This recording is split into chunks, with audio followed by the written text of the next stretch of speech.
Hello everyone, welcome back to another video of SQL 50 days challenge. तो आज हम problem number 1661 average time of process per machine को solve करेंगे। तो चलिए शुरू करते हैं। जी हाँ, तो ये प्रॉब्लम इजी मार्क तो है बट इतना इजी भी नहीं है इसको सॉल्व करना। इसमें सिंपल जॉइन वगैरह या वैसे नहीं होगा, थोड़ा तो टफ है इसको सॉल्व करना। तो चलिए देखते हैं क्या है हमारे पास एक एक्टिविटी टेबल है, उसमें कॉलम नेम है machine ID, process ID, activity type, time stamp और ये उसके टाइप्स है इंटीजर है, इनम है, float. Table shows user activity for a website. Machine ID, process ID, activity type is the primary की। तो मतलब इन तीनों का कॉम्बिनेशन यूनिक होगा। Process ID is the ID of a process running on the machine with machine ID, कि हम किसी particular machine पे कोई प्रोसेस रन कर रहे हैं तो उसकी डिटेल्स भी है।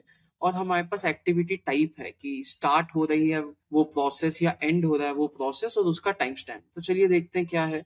ये है हमारे पास मशीन आईडी। तो मशीन आईडी पे हम जीरो प्रोसेस को रन कर रहे हैं और 0.712 टाइम स्टैम्प पे वो स्टार्ट हुआ और 1.520 पे वो एंड हुआ। अब वो क्या कह रहा है, वो कह रहा है कि there is a factory website that has several machines each running the same number of processes. हमारे पास एक से ज्यादा मशीन है और हर कोई same number of processes run कर रही है। Write a solution to find the average time each machine takes to complete a process. Average time हर एक मशीन क्या लेती है टू कंप्लीट प्रोसेसेस, जितने भी हमारे पास प्रोसेसेस हैं। तो अगर हम यहाँ देखें तो जीरो मशीन आईडी 0.894 में प्रोसेसेस को कंप्लीट कर लेती है ऑन एवरेज 0.995 टू 1.456। अब इसका किया कैसे है उन्होंने, तो मशीन जीरो का एवरेज टाइम क्या है, हमने पहले प्रोसेस जीरो ले लिया and minus start plus process one का एंड माइनस स्टार्ट और इसका एवरेज निकाल लिया। तो अगर हम देखा जाए हमें कैसे करना है, इन सिंपल लैंग्वेज में average of start and minus start, और ये हमें एट मशीन लेवल पे करना है। हर एक मशीन के लिए करना है तो एट मशीन लेवल। तो चलिए देखते हैं कैसे करेंगे। तो हमें एंड भी चाहिए, हमें स्टार्ट भी चाहिए।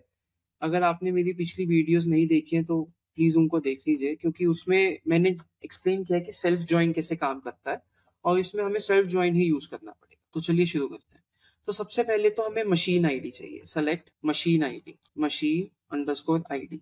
उसके बाद वो हमें कह रहा है कि इसको राउंड भी करना है 3 डेसिमल प्लेसेस तक, लेकिन उस पर बाद में आते हैं। पहले हमें एवरेज करना है, एवरेज और let's say and minus start, ये हमें करना है। और इसको हमें एज प्रोसेसिंग टाइम लेना है। प्रोसेसिंग अंडरस्कोर टाइम फ्रॉम, हमारा टेबल नेम क्या है, एक्टिविटी। अब जैसे मैंने कहा कि इसमें सेल्फ ज्वाइन लगेगा, तो सेल्फ ज्वाइन मतलब एक ही टेबल की हम एक और कॉपी बनाएंगे। तो पहली कॉपी को मैं बोल रहा हूँ ए, उसके बाद मैं कह रहा हूँ सेल्फ ज्वाइन करो एक्टिविटी के साथ ही, लेकिन उसकी कॉपी को बोलो बी। और सेल्फ ज्वाइन किस पे करो, on a dot machine ID is equals to b dot machine ID, कि एक मशीन आईडी आपस में मैच हो जाए। और उसके बाद हमें मेक श्योर क्या करना है, हमें मेक श्योर करना है कि हमारी प्रोसेस आईडी भी मैच हो, ताकि हम एंड और स्टार्ट उसी प्रोसेस का ले सके। And a dot process ID is equals to b dot process ID. अब हम यहाँ पे कह रहे हैं, अगर इधर देखें हम, कि एंड माइनस स्टार्ट।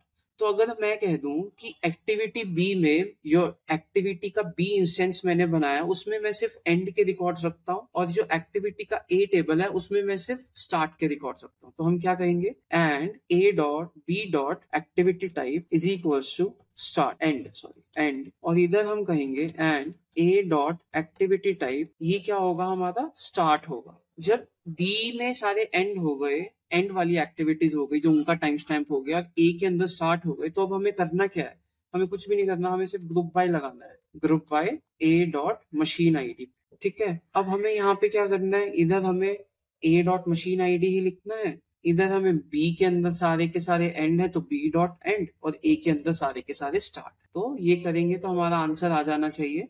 लेकिन अभी हमने राउंड नहीं लगाया तो हम राउंड भी लगा देते हैं। हमें इसको 3 डेसिमल प्लेसेस तक राउंड करना है, तो राउंड, और हमारा यहाँ आ गया 3, खत्म। और हमें ऑर्डर बाय भी करना है, return the result in any order. तो रन करके देखते हैं। B dot end unknown column, b dot end, b dot end नहीं आएगा, बी डॉट एक्टिविटी टाइप, क्योंकि बी के अंदर सारी एंड की ही एक्टिविटीज है एक्टिविटी टाइप के अंदर, और यहाँ पे आएगा a dot activity underscore type, ठीक है। वो रन करके देखें, रॉन्ग आंसर आ रहा है। Machine ID, process ID, b dot time stamp कब स्टार्ट हुई और कब वो खत्म हुई, यहाँ या रन एक्सेप्टेड।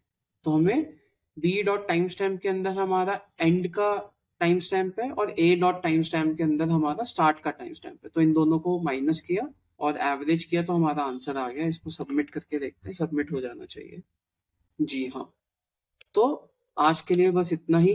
उम्मीद करता हूँ आपको वीडियो अच्छी लगी हो, और अगर अच्छी लगी हो तो कृपया चैनल को सब्सक्राइब कीजिए, लाइक कीजिए और शेयर कीजिए, और अगली वीडियो के लिए वेट कीजिए। Till then, happy learning, and if you are facing any sort of challenges in data science, you can connect with me on the below now. Thank you.